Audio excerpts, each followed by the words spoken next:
তানিয়া আমার দিকে তাকিয়ে বলল, তবে একটা সত্য আছে। আমি বেশ আগ্রহ নিয়ে বললাম, বলো, আমি সব মানবো। তানিয়া বলল, তোমার সাথে সব হবে, তবে আজকের পর থেকে আমার কাছে কিছুই চাইবে না। আজকে মনে করো আমি শুধু তোমার, তাই যা ইচ্ছা করতে পারো, আমি না করব না। তবে এইসব বিষয়ে কেউ যেন জানতে না পারে। আমি বললাম, আরে না, কেউই জানবে না। তবে তোমাকে আমি আরেকটা খুশির খবর দিতে চাই। তানিয়া আমার হাতে চুমু দিয়ে বলল, কি? ধুর বাবা, এ তো দেখি কথা শোনার আগেই চুমু দিয়ে দিল। আমার হাতটাই নোংরা হয়ে গেছে মনে হয়। নিজের ভিতরে রাগটা কন্ট্রোল করে বললাম, আমার আপুর সাথে ভালো একটা সম্পর্ক আছে। আপুকে বলে তোমার নামে আরো কিছু নিতে পারি কিনা চেষ্টা করে দেখি। যেই না তানিয়া এই কথা শুনে আমার গালে চুমু দিবে, আমি হাত ধরে ফেললাম। তানিয়া এবার আমার দিকে তাকিয়ে বলল, লজ্জা পাচ্ছ বুঝি? আমি মাথা তাকিয়ে বুঝিয়ে দিলাম, লজ্জা লাগছে। হাসতে হাসতে তানিয়া বলল, আজকে তোমার সব লজ্জা ভেঙে দিব, তুমি কোনো চিন্তা করিও না। আমিও মাথা নিচু করে বললাম, দেখাই যাবে। তানিয়া বলল, আচ্ছা এখন বলো কি খাবে? আমি একটু দ্বিধায় পড়ে বললাম, তুমি যা খাবে আমিও তাই খাবো। তানিয়া খাবার অর্ডার শেষে বলল, তোমার ভিতরে তো দেখি ভালোবাসা উতলিয়ে পড়ছে আমার জন্য।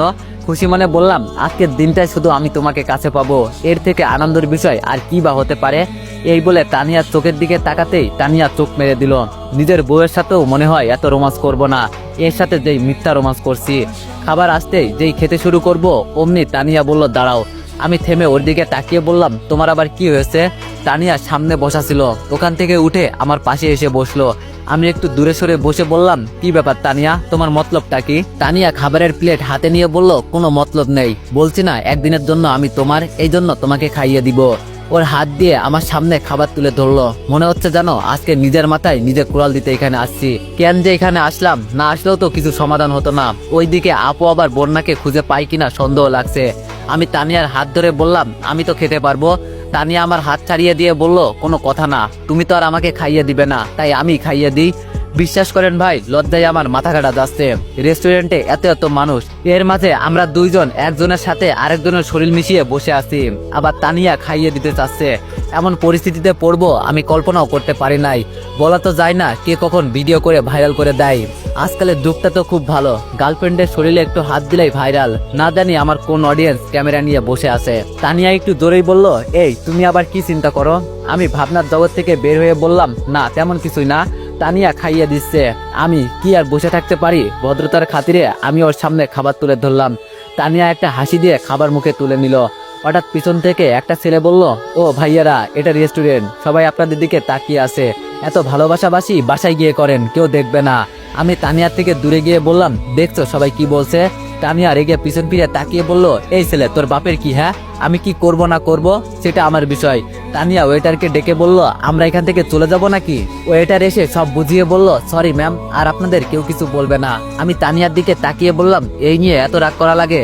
তানিয়া আবার মুখে হাসি এনে বলল, আমরা এখানে যা ইচ্ছা তাই করবো, ওর বাপের কি? খাবো আমাদের টাকায়, মাস্তি করবো আমাদের টাকায়, তাহলে আমাদের কে কি বলবে? আমার এখন আইডিয়া হয়ে গেছে, এই মেয়ে টাকা পেলে কি না করতে পারে। আসলেই মানুষ ঠিকই বলে, টাকা থাকলে বাঘের চোখ কেনা যায়। এমনকি তুমি তোমার গার্লফ্রেন্ডের 14 গোষ্ঠী ধরে কিনতে পারবে, এটাই মনে হয় টাকার পাওয়ার। খেতে খেতে তানিয়া বলল, আবার খাইয়ে দিব তোমাকে? আমি তাড়াতাড়ি বললাম, না না, আর খাইয়ে দিতে হবে না। তানিয়া বলল, তুমি ছেলে হয়ে এত লজ্জা পাও কেন? হ্যাঁ, আমার মতো হওয়ার চেষ্টা করো, লজ্জা সবার ভিতরেই থাকা উচিত। আস্তে করে বললাম, তোর ভিতরে আমার মনে হয় লজ্জার একটুও ছিটে ফুটাও নেই। তানিয়া বলল, কি বললে তুমি? আমি বললাম, এই তো বলছি কোন হোটেলে রুম বুক করব। তানিয়া মুসকি মুসকি হাসতে হাসতে বলল, এত তাড়া কেন? অনেক সময় তো পড়ে আছে, আজকে আমি শুধু তোমার, বলছি তো এই নিয়ে তুমি কোনো চিন্তা করো না। আমি বললাম, তোমার বাচ্চাকে কই রেখে আসছো? তানিয়া বলল, এইসব বলে রোমান্টিক মুডটা নষ্ট করো না, মনে করো আজকে শুধু তুমি আর আমি, আমাদের মাঝে কেউই আসবে না। আমি বললাম, আচ্ছা তানিয়া, আপু কখন বলতে সবকিছু লিখে দিবে? তানিয়া বলল, এই বলে কয়েকদিনের ভিতরে, আর লিখে দিলেই তোমাকে আমি আরেকটা শেষ সারপ্রাইজ দিব। আমি মন খারাপের ভান করে বললাম, ও। তানিয়া আমার দিকে তাকিয়ে বলল, মন খারাপ করলে? দেখো, মন খারাপ করবে না, যখন তোমার আমাকে বেশি মনে পড়বে তখন শুধু একটা ফোন দিও। আমি তানিয়াকে থামিয়ে বললাম, থাক থাক, আর বলতে হবে না, আমি সব বুঝে গেছি। তানিয়া বলল, এই বিষয়ে তুমি খুব পাক্কা মনে হচ্ছে। আমি বললাম, আরে না, তেমন কিছুই না, এসবের মাঝে কখনো জড়ানো হয় নাই, তোমার সাথেই প্রথম। তানিয়া অবাকে বলল, তাহলে তো আমার ভাগ্যটা খুব ভালো। খাবার শেষের দিকে ওয়েটার এসে বলল, বিলটা। আমি পকেট থেকে কার্ডটা বের করে দিয়ে বললাম, এখান থেকে আরো 1000 টাকা তুমি নিয়ে নিও, এটা তোমার উপহার। ওয়েটার একটা হাসি দিয়ে ধন্যবাদ জানিয়ে চলে গেল। এর মাঝে তানিয়া বলে উঠল, বাবা, তোমার দেখি টাকার অভাব নেই? আমি হাসতে হাসতে বললাম, অনেক আছে, তবে কাউকে দেখাই না। তানিয়া বলল, তাহলে রিয়ার বডিগার্ড হিসাবে কাজ করো কেন?